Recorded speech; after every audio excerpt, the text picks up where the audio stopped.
Hello everyone, Jai Shri Krishna. This is Sri Krishna Bhujani and yes, welcome back to my channel. In this video, we are going to revise e-way bill. E-way bill जो है वो as such बहुत ज़्यादा depth में पढ़ने की need नहीं है. आप ये रिविजन नोट्स एंड एक बार रिविजन लेक्चर देख लोगे, कुछ से एक दो क्वेश्चन सॉल्व कर लोगे, सो ये आपका चैप्टर कंप्लीट हो जाएगा. ठीक है. ई-वे बिल, ई-वे बिल मतलब क्या होता है सर?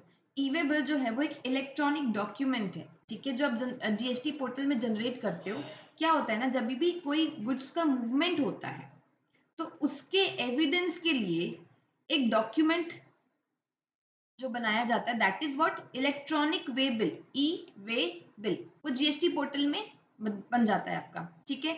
सो सेक्शन 68 जो है सीजीएसटी एक्ट का मैंडेट्स दैट गवर्नमेंट में require the person in charge of a conveyance carrying any consignment of goods. जो भी पर्सन कन्वेंस मतलब जो ट्रांसपोर्टेशन के लिए, जैसे ट्रक व्हीकल्स, जो भी व्हीकल्स होते हैं, ठीक है, उस इंसान को, जो पर्सन, जो ड्राइवर है, उसके पास क्या होना चाहिए सर? ई-वे बिल होना चाहिए. ठीक है सर. और रूल 138 क्या प्रिस्क्राइब करता है? E way bill as the document to be carried for the consignment of goods in certain prescribe cases. जो जो चीजें प्रिस्क्राइब्ड है वो अपन आगे देखते हैं. Now, when is it required to be generated? E-way bill आप कब जनरेट करोगे सर? आपको ई-वे बिल मैंडेटरी जनरेट करना पड़ेगा जब जब गुड्स की वैल्यू, गुड्स की मूवमेंट जब इन्वॉल्व होती है और वो गुड्स की वैल्यू, जो कंसाइनमेंट वैल्यू होती है, वो 50,000 से एक्सीड करती है. जैसे ही 50,000 से आपकी गुड्स की जो कंसाइनमेंट वैल्यू एक्सीड होगी, you have to mandatorily generate what? E way bill. And जो मूवमेंट है आपका, वो किसी भी रीजन से हो सकता है. फॉर एग्जाम्पल वो सप्लाई के रिलेशन में हो, अदर देन सप्लाई के रिलेशन में हो, या तो फिर due to inward supply from an unregistered person. तो फिर अगर सामने वाला अनरजिस्टर्ड है और आप रजिस्टर्ड हो, तो फिर आपको ई-वे बिल जनरेट करना पड़ेगा. ठीक है सर. सर देखो, रजिस्टर्ड पर्सन जो है, goods causing movement of goods shall furnish the information relating to the said goods part A of form GST EWB 01 before commencement of such movement. अब कहाँ पे जनरेट करेंगे sir? Part A of form GST EWB, मतलब e way bill 01 ये form है, इसके part A में आपको गुड्स के रिलेटेड जो इन्फॉर्मेशन है वो फर्निश करनी पड़ेगी. ठीक है सर. नाउ, क्या कभी जब 50,000 से कम की भी वैल्यू है, क्या उस केस में भी आपको ई-वे बिल जनरेट करना पड़ सकता है? एक एक्सेप्शन है, जब आप इंटर स्टेट ट्रांसफर करते हैं किसका? हैंडीक्राफ्ट गुड्स का, by a person exempted from obtaining registration. When you are what doing? when you are doing interstate transfer of handicraft goods, और वो पर्सन क्या होता है? जीएसटी में उसको रजिस्ट्रेशन लेने की नीड नहीं है. उस केस में आपको कंपल्सरीली क्या करना पड़ जाएगा सर? ई-वे बिल जनरेट करना पड़ जाएगा. Now, who causes movement of goods? देखो, अगर सप्लायर रजिस्टर्ड है and he undertakes to transport the goods, in that case जो मूवमेंट है गुड्स का, वो कौन कॉज करेगा सर? सप्लायर. अगर रेसिपिएंट खुद अरेंज करता है ट्रांसपोर्टेशन का, then in that case movement would be caused by whom? Recipient. And in that case, if goods are supplied by an unregistered supplier to a registered recipient which is known at the time of commencement of movement of goods, in that case movement shall be caused by such recipient. अगर supplier unregistered है, recipient registered है, तो movement कौन cause करेगा sir? Recipient cause करेगा. ठीक है. Now, information to be furnished in e-way bill. Sir यहाँ पे दो पार्ट्स होते हैं, part A and part B. Part A में इंफॉर्मेशन कौन फर्निश करेगा सर? रजिस्टर्ड पर्सन जो गुड्स का मूवमेंट कॉज कर रहा है. अभी हमने देखा कि गुड्स का मूवमेंट किस केस में कौन कॉज करता है, तो यहाँ पर उस तरीके से पार्ट ए में इंफॉर्मेशन वो रजिस्टर्ड पर्सन फर्निश करेगा. पार्ट बी में the person who is transporting the goods, मतलब द ट्रांसपोर्टर, ये पार्ट बी में इंफॉर्मेशन फर्निश करेगा, मतलब व्हीकल नंबर क्या है, व्हीकल की डिटेल्स, ये सारी चीजें. ठीक है. However, information is part A. ये part A है, may be furnished. Just a second. Information in part A may be furnished by the transporter if authorized. देखो, यहाँ पर वैसे क्या लिखा है कि पार्ट ए में जो इन्फॉर्मेशन है वो कौन फर्निश करेगा? रजिस्टर्ड पर्सन फर्निश करेगा. बट ये दोनों केसेस में ट्रांसपोर्टर इफ ऑथोराइज्ड वो पार्ट ए की डिटेल्स फर्निश कर सकता है. मतलब अगर ट्रांसपोर्टर को ऑथोराइजेशन पावर दी गई है, देन वो खुद ही क्या कर सकता है? पार्ट ए की इंफॉर्मेशन भी फर्निश कर सकता है. एंड अगर ई कॉमर्स ऑपरेटर है, कुरियर एजेंसी, अगर उनको अथॉरिटी मिली है, वो ऑथोराइज्ड है, ठीक है, so where the goods are supplied through them, उस केस में भी क्या कर सकते हैं सर? इन लोग पार्ट ए की डिटेल्स फर्निश कर सकते हैं. Now, who can generate the e way bill? कौन ई-वे बिल जनरेट करेगा? देखो sir, e way bill to be generated by the registered consignor और कंसाइनी अगर ट्रांसपोर्टेशन इज बीइंग डन, अगर जो कन्वेयंस है, जो ट्रांसपोर्टेशन के लिए आपने मीन्स यूज किया ट्रक है जो भी है, वो अगर आपका खुद का है, इफ इट इज ओन और हायर्ड, ठीक है। सो इस केस में जो ई-वे बिल है वो कौन जनरेट करेगा, वो रजिस्टर्ड कंसाइनर और कंसाइनी खुद जनरेट करेगा। या तो फिर अगर वो गुड्स आपने हैंड ओवर किए हैं किसी ट्रांसपोर्टर को, आपका वो कन्वेयंस नहीं है, ठीक है, आपने वो गुड्स अपने हैंड ओवर किया ट्रांसपोर्टर को, उस केस में ट्रांसपोर्टर जनरेट करेगा। इजी, ठीक है सर। सो अगर transportation is being done in owned और हायर्ड कन्वेंस और बाय रेलवे, एयर और वेसल, इस केस में रजिस्टर्ड कंसाइनर और कंसाइनी ही क्या करेंगे सर, ई-वे बिल को जनरेट करेंगे। और अगर आपके जो गुड्स है वो हैंड ओवर किए गए किसी ट्रांसपोर्टर को for transportation by road, in that case transporter generate करेगा ई-वे बिल। लेकिन अगर ना ही कंसाइनर ना ही कंसाइनी किसी ने जनरेट नहीं किया, ठीक है, और जो गुड्स की वैल्यू है वो 50,000 से ज्यादा है, मतलब ये लोगों ने तो अपना काम नहीं किया, इन लोगों ने 50,000 से जो गुड्स की वैल्यू वो ज्यादा होने के बाद भी ई-वे बिल अगर जनरेट नहीं किया, इन दैट केस ये जो रिस्पॉन्सिबिलिटी है वो किसकी हो जाएगी सर, ट्रांसपोर्टर की हो जाएगी, ठीक है। सो ये generation of e way bill clear हुआ। अदर पॉइंट्स में क्या लिखा है, goods transported by railway shall be delivered only on production of bill, अगर आप रेलवे से गुड्स को ट्रांसपोर्ट करते हो सो तभी डिलीवर्ड होगा on the production of bill, आपके पास बिलिंग उसकी होनी चाहिए, ठीक है। E way bill can be optionally generated even if consignment value is less than 50,000, हाँ आपके ऊपर, अगर आप 50,000 से कम है अगर गुड्स की वैल्यू, उस केस में भी अगर आपको ई-वे बिल जनरेट करना है तो it is on your option, आप जनरेट कर सकते हो। बट 50,000 के ऊपर आपके पास ऑप्शन नहीं होता, आपको मैंडेटरीली ई-वे बिल जनरेट करना पड़ता है। Okay sir. Now sir, transfer of goods to another conveyance, ये क्या होता है, इन सच केसेस ट्रांसपोर्टर और generator of the e way bill shall update the new vehicle number in part B of EWB before such transfer and further movement of goods। मतलब क्या होता है sir, for example supplier, supplier ने goods transport वाले को दे दिए, मतलब for example transporter ए है, ठीक है, ट्रांसपोर्टर ए को बोल दिया कि ये गुड्स आपको पहुंचाने हैं। अब ये जहां तक भी, मतलब फॉर एग्जाम्पल रायपुर से नागपुर तक दे दिए, अभी नागपुर से ना दूसरे कन्वेंस में ट्रांसफर करना पड़ा, मतलब ट्रांसपोर्टर बी को ये सारे गुड्स ट्रांसफर करने पड़े, ठीक है। तो पहले ट्रांसपोर्टर ए के पास था, ये ट्रांसपोर्टर ए की डिटेल्स थी ना फॉर्म में, ई-वे बिल में ट्रांसपोर्टर ए की डिटेल्स थी।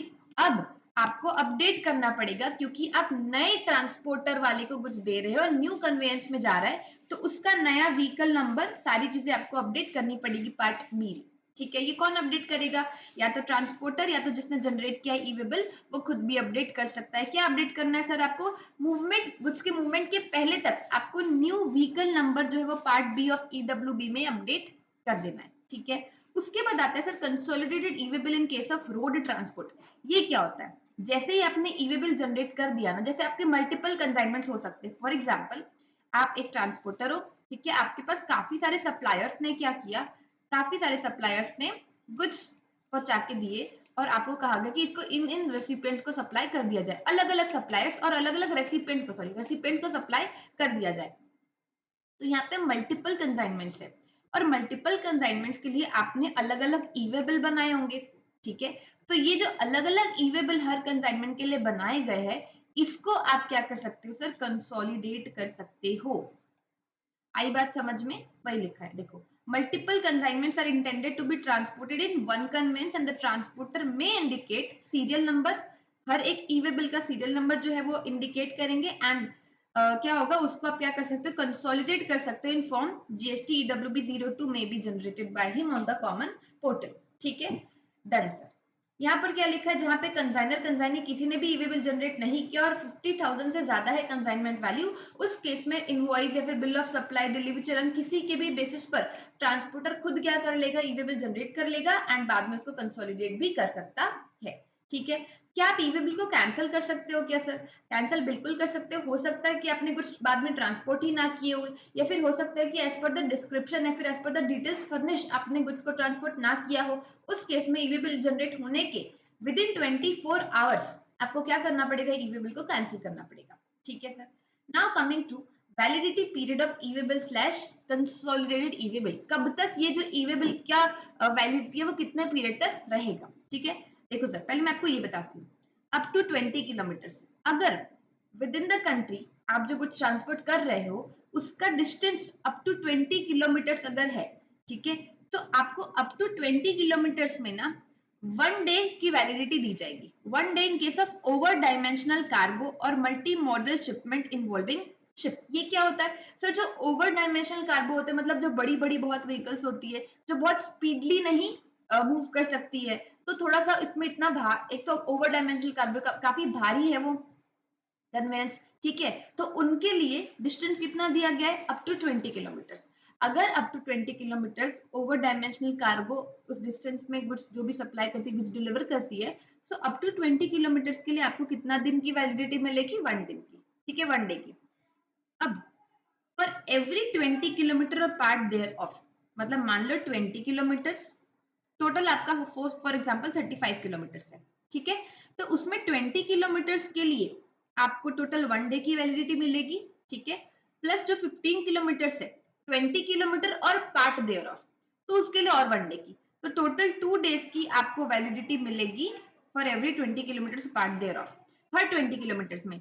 फिर जैसे 20 प्लस उसके बाद आपका 20 से 40 तक जितना भी आपका डिस्टेंस है उसमें 1 रहेगा। फिर 40 से 60 तक आपको जो भी डिस्टेंस रहेगा, किलोमीटर्स रहेगा, उसका आपको 1 दिन एक्स्ट्रा मिलेगा। वैसे करके आपको कैलकुलेट करना रहेगा, ठीक है, 1 additional day in such cases. अब other than over dimensional cargo अगर होगा, जो छोटी व्हीकल जो बहुत ज्यादा हैवी वेट वाली व्हीकल्स नहीं होगी, उनके लिए डिस्टेंस कितना दिया? 200 किलोमीटर्स। तो 200 kilometres 1 day in cases other than over dimensional cargo और multi modal shipment involving ship, and for every 200 kilometre part thereof 1 additional day मिलेगा सेम। अगर अपन एग्जाम्पल देखें सर, तो यहाँ पर जो लिखा है ना, क्या लिखा है? Validity period from relevant date. Relevant date से आपको वैलिडिटी पीरियड कैलकुलेट करना है। तो रेलेवेंट डेट क्या होता है? Relevant date is the date and time when the e way bill is generated. जब ई-वे बिल जनरेट होता है, जिस टाइम में, जिस दिन में, वो आपका रेलेवेंट डेट होता है। Validity is counted from the exact time of generation and each day of validity ends at midnight of the day following the generation. आपको पहले एग्जांपल बताती हूँ तो आपको समझ आ जाएगा। जैसे देखो, आपने ईवी बिल जनरेट किया 12:04 में, कब? 14 मार्च को, ठीक है। सो 12 जो बज रहे थे आपके, 12:04 जितना भी, कब? 14 मार्च को। आपको जो 12 बजने तक का आपको टाइम क्या मिलेगा? पूरा एक्स्ट्रा मिलेगा, मतलब 14 मार्च आपको एक्स्ट्रा एडिशनल डे मिलेगा, ठीक है। एंड देन आपका डे 1 कब एंड होगा? सर डे 1 आपका एंड होगा मिडनाइट में। तो मिडनाइट मतलब ये day 1 ends at midnight of 15 मार्च, ठीक है। डे 2 एंड कब होगा? Day 2 ends at midnight of 16 March, and so on, ऐसे चलता जाएगा, ठीक है। अच्छा, अगर आपका ईवी बिल मान लो 23rd नहीं, 11:58, ठीक है, 58 मिनट में क्या हुआ? जनरेट हुआ आपका e way bill as on what? 14 March. So आपका जो 15 मार्च रहेगा, day 1 ends at midnight of 15 March. 15 March को जब 12 रात के 12 बजे आपका वो एक दिन एंड होगा, ठीक है। 14 को आपको जिस दिन आपका जनरेट होता है ना, वो दिन आपका 12 बजे तक वाला एक्स्ट्रा होता है। उसके बाद से आपका डे 1 डे 2 काउंट होना स्टार्ट होता है, and then day 16 and at what? Midnight, and so on. Done sir. Now exception और rejection of e way bill. Details of e-way bill generated shall be made available to the supplier where part A is furnished by the recipient or transporter। देखो, अगर part A मान लो recipient ने furnish किया, या फिर हो सकता है कि ट्रांसपोर्टर को ऑथोराइज किया था वो फर्निश कर दिया, तो अगर जिसने फर्निश किया है, मतलब रेसिपिएंट या फिर ट्रांसपोर्टर ने फर्निश किया है, तो फिर उसकी डिटेल्स किसको अवेलेबल होनी जरूरी, किसकी नॉलेज में आना जरूरी है? सप्लायर की नॉलेज में आना जरूरी है, ठीक है। या तो फिर अगर पार्ट ए सप्लायर या फिर ट्रांसपोर्टर ने फर्निश किया है, तो उस केस में किसकी नॉलेज में आना जरूरी है सर? उस केस में रेसिपिएंट की नॉलेज में आना जरूरी है। Done. If registered on the common portal, recipient और सप्लायर शेल कम्युनिकेट एक्सेप्टेंस। देखो, जैसे ही रेसिपिएंट या फिर ट्रांसपोर्टर ने जो पार्ट ए की डिटेल्स फर्निश की थी, वो सप्लायर के पास पहुंची, अब सप्लायर को उसको या तो एक्सेप्ट करेगा या तो वो रिजेक्ट करेगा, ठीक है। तो ये जो सप्लायर या फिर इस केस में रेसिपिएंट है, ये अपना एक्सेप्शन और रिजेक्शन कब तक दे सकते हैं? shall communicate acceptance or rejection of the consignment covered if no response is given within 72 घंटे 72 आवर्स तक अगर आपने कोई रिस्पॉन्स नहीं दिया, उस केस में हम मान लेंगे कि आपने क्या कर लिया है, एक्सेप्ट कर लिया। ठीक है, सो देखो, response is given within 72 hours और by the time of delivery. Delivery से पहले भी तो देना ही पड़ेगा, अगर डिलीवरी होगी उसके बाद 72 घंटे खत्म हो रहे, whichever is earlier. So within 72 hours or by the time of delivery, whichever is earlier, it is deemed acceptance. ठीक है, अब if EV bill required in all the cases, नहीं, हर केसेस में EV bill required नहीं है, कुछ specified cases है जहां पे EV bill आपका required नहीं है जनरेट करने के लिए।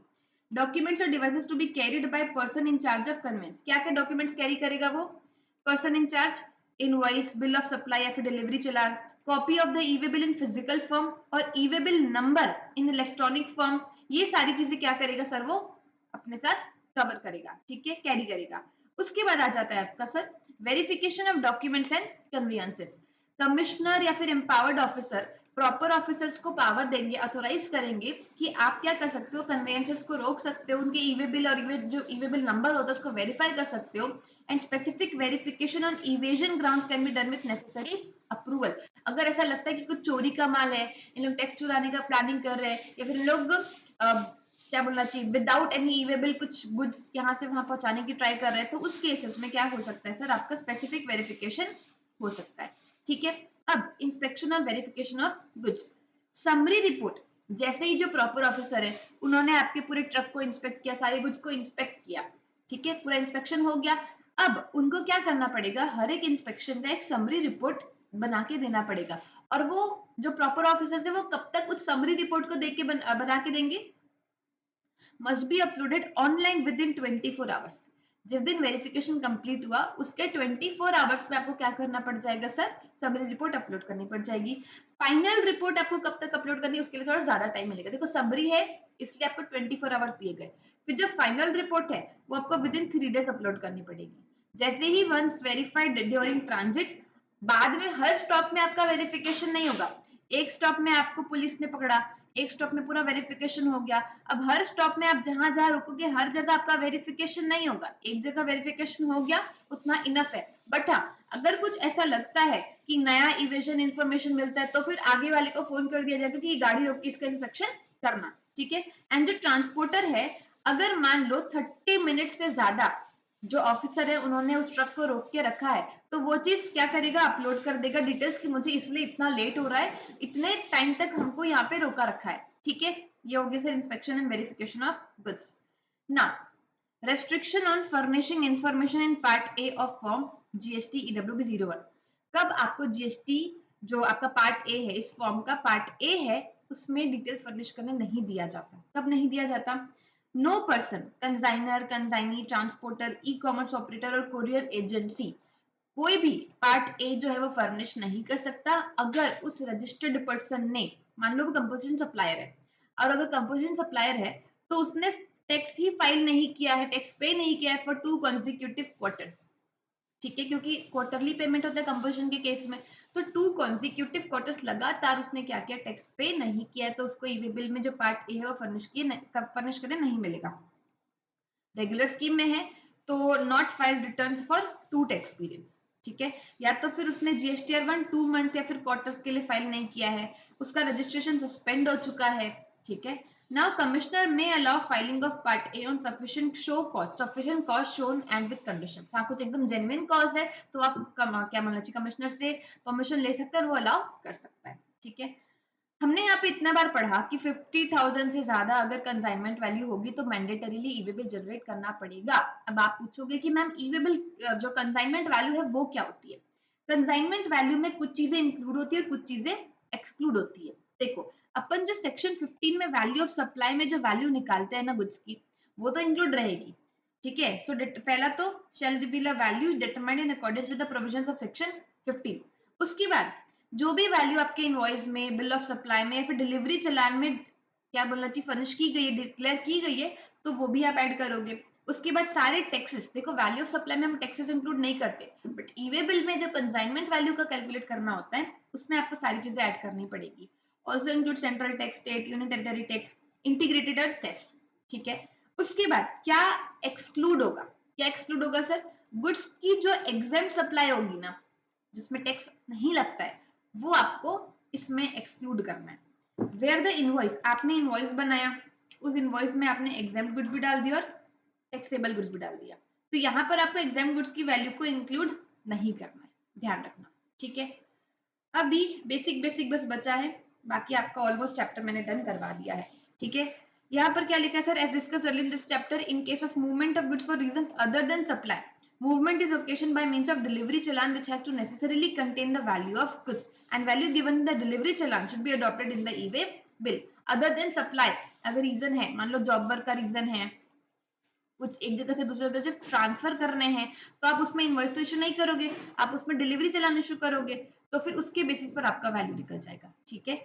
No e way bill is required, उसके कुछ एक्सेप्शन है, ठीक है। ये सारे केसेस में इन सारे गुड्स जो है जो स्पेसिफाई किए गए, यहाँ पर आपको ई-वे बिल जनरेट नहीं करना, एक बार रीड आउट कर लेना। जैसे आपका एलपीजी हो गया for supply to household और non household exempted category customers, उसके बाद kerosene oil sold under PDC, postage baggage, postal baggage transported by the department of post, उसके बाद आपका natural cultured pearls, precious semi precious stones जो मोती होते हैं, ठीक है, प्रेशियस स्टोन्स होते हैं, है ना, प्रेशियस मेटल्स होते हैं, उस पे ई-वे बिल नहीं लगेगा। चीख चीख के बताओगे कि हम इतना सोने चांदी इतना महंगा सामान लेकर जा रहे हैं, ठीक है। Jewelleries, goldsmith, silversmith wares and other articles except imitation jewellery, ये ध्यान रखना, मतलब जो नकली ज्वेलरी होती है ना, इमिटेशन ज्वेलरी, उसके लिए आपको ई-वे बिल जनरेट करना पड़ेगा, अदरवाइज आपको ई-वे बिल जनरेट नहीं करना है। करेंसी हो गया, used personal and house hold effects, used personal and house hold effects क्या होता है, अभी जैसे मान लो अभी हम लोग पहले रहते थे किसी और स्टेट में, ठीक है, अभी हम लोग उसी स्टेट में दूसरी सिटी में ट्रांसफर किए, ठीक है, शिफ्ट किए, तो हमने जो अपने घर पे जितना भी सामान रखा था वो सब शिफ्टिंग किया, तो तब हमको ई-वे बिल नहीं बनाना पड़ा, क्यों, क्योंकि वो हमारे हाउस, अब कितने हाउस होल्ड इफेक्ट, उसका तो ऑब्वियसली वैल्यू 50,000 से ज्यादा ही होगा, तो ऐसे पर्सनल हाउस होल्ड इफेक्ट्स में आपको ई-वे बिल जनरेट करने का नीड नहीं है, ठीक है। कोरल, अनवर्क्ड और वर्क्ड, ये सारी चीजों के लिए आपको ई-वे बिल जनरेट नहीं करना एक्सेप्ट इमिटेशन ज्वेलरी, ध्यान रखना, ठीक है। नॉन मोटराइज्ड व्हीकल, इसका एमसीक्यू पूछा था, मतलब आपके केस में इसका क्वेश्चन था, क्या था, नॉन मोटराइज्ड व्हीकल कन्वेंस क्या होता है, मोटराइज्ड मतलब जैसे ट्रक, बस, वैन, ये सब होते हैं मोटराइज्ड, बट नॉन मोटराइज्ड मतलब जैसे घोड़ा गाड़ी, ठीक है, आपने ऊंट, ऊंट, हाथी, ये सब को यूज किया है, उनके पीठ पे गुड्स लेके जा रहे हो, ठीक है, so goods are being transported by non motorized conveyance, उस केस में ई-वे बिल जनरेट नहीं करना है। क्या व्हीकल नंबर डालोगे आप, घोड़े का क्या व्हीकल नंबर डालोगे, ठीक है, सो नॉन मोटराइज्ड कन्वेंस में आपको ई-वे बिल जनरेट नहीं करना है, ठीक है सर। गुड्स फ्रॉम, यहाँ पे बस जो मैंने लिखा है ना, दैट आर ओनली डेफिनेशंस, तो आप लोग एक बार इसको रीड आउट कर लेना, और कुछ नहीं है। नोटिफाइड एरियाज क्या होता है, एग्जाम गुड्स क्या होते हैं, स्पेसिफिक गुड्स क्या होते हैं, फिर एग्जाम सप्लाईज क्या क्या होते हैं, क्या क्या होता है, देखो, alcoholic liquor for human consumption, जो 5 पेट्रोलियम प्रोडक्ट्स होते हैं वो, फिर आपका शेड्यूल 3 में जो नो सप्लाई वाला दिया हुआ है ना, वो भी एग्जाम में आ जाएगा। उसके बाद defence formation, ministry of defence is consignor और consignee, goods being transported by central government, state government, local authority via rail, ये सब आपका एग्जेम्प्ट सप्लाईज में आता है। ये क्यों पता रखना जरूरी है, क्योंकि जो आप कंसाइनमेंट वैल्यू निकालोगे ना, उसमें एग्जेम्प्ट सप्लाई एक्सक्लूड करना होता है, इसलिए सब पता लगना जरूरी है, ठीक है। ये हो गया सर, बाकी सब एक बार आप सिर्फ रीड आउट कर लेना, डन, ओके। एक लास्ट केस, ये इंपॉर्टेंट है तो मैंने लास्ट में डाला है, देखो, in a bill to ship to model, किसको ये चीज नहीं पता, bill to ship to model ये काफी इजी होता है। जैसे क्या होता है ना, मान लो ए, बी और सी, ठीक है, ये सप्लायर है। अभी पहले बी ने ए को कुछ ऑर्डर दिया था कि मुझे 10 कुछ बॉटल्स चाहिए, ठीक है, 10 बॉटल्स चाहिए। अब उतने में सी ने बी को ऑर्डर दे दिया कि मुझे बॉटल्स चाहिए, ठीक है, मुझे बॉटल्स चाहिए। अब बी ने जो ए को ऑर्डर दिया था 10 बॉटल्स का, तो बी क्या बोलेगा, अल्टीमेटली मुझे सी को तो देने ही है, तो मैं क्या करूंगा, ए को बोलूंगा कि आप डायरेक्टली उसको जो बॉटल्स है वो शिप किसको कर दो, सी को शिपिंग कर दो, बट बिलिंग आप मेरे नाम पे कर देना, ठीक है। So bill to and ship to model, instruction जो इंसान देता है, ठीक है, क्या किस चीज का इंस्ट्रक्शन देता है कि आप जो बिलिंग है वो मेरे नाम पर कर दो, शिपिंग है वो थर्ड पर्सन के नाम पर कर दो। तो ये था आपका bill to ship to model. यहाँ पर भी तो सप्लाई हो रहा है ना, यहाँ पर भी तो मूवमेंट ऑफ गुड्स इन्वॉल्व है, तो इस केस में ई-वे बिल कौन जनरेट करेगा, यहाँ पर ये क्वेश्चन था। तो देखो, in a bill to ship to model of supply there are 3 persons involved in a transaction. A is the person who has ordered B to send goods directly to C. B is the person who is sending goods directly to C on behalf of A and C is the recipient of goods. ये तीन parties involve है. इसमें invoice one किसने पहला invoice issue किया होगा? Bye B to ए, क्योंकि ए ने ऑर्डर दिया था बी को, तो बी ने इसके ऊपर इनवॉइस इशू किया होगा ना. ठीक है. And invoice to which issued by A to C, A to C, क्योंकि डायरेक्टली शिपिंग इसको हो रही है, इन दोनों के बीच का ट्रांजैक्शन था. ठीक है. Now it is clarified that जो मूवमेंट ऑफ गुड्स है वो किसके बीच हो रहा है? बी और सी के बीच हो रहा है. ठीक है. On behalf of what? A. तो यहाँ पर या तो ए या तो बी, दोनों में से कोई भी क्या कर सकता है? ईवी बिल जनरेट कर सकता है. Only one e way bill is required to be generated. ऐसा दो ईवी बिल नहीं जनरेट करना है. मूवमेंट तो एक ही बार हो रहा है ना, तो फिर एक ही ईवी बिल जनरेट होगा. ठीक है. ईवी बिल क्या है? जस्ट एक एविडेंस है for the movement of goods. ठीक है सर, डन. सो ईवे बिल तो आपका मैंने कंप्लीट करवा दिया है. होप सो आपको अच्छा लगा होगा, हेल्प हुई होगी. एंड मेरे नोट्स आपको टेलीग्राम चैनल पे मिल जाएंगे. तो मुझे कमेंट सेक्शन में जरूर बताइएगा कि आपको ये रिवीजन वीडियोस कैसे लग रहे हैं, मेरे नोट्स कैसे लग रहे हैं. एंड कुछ भी डाउट हो आप लोग कमेंट सेक्शन में या फिर मेरे टेलीग्राम चैनल के डिस्कशन ग्रुप है वहां पर पूछ सकते हैं. ओके सर, मिलते हैं नेक्स्ट वीडियो पे. Till then tata bye bye, all the best.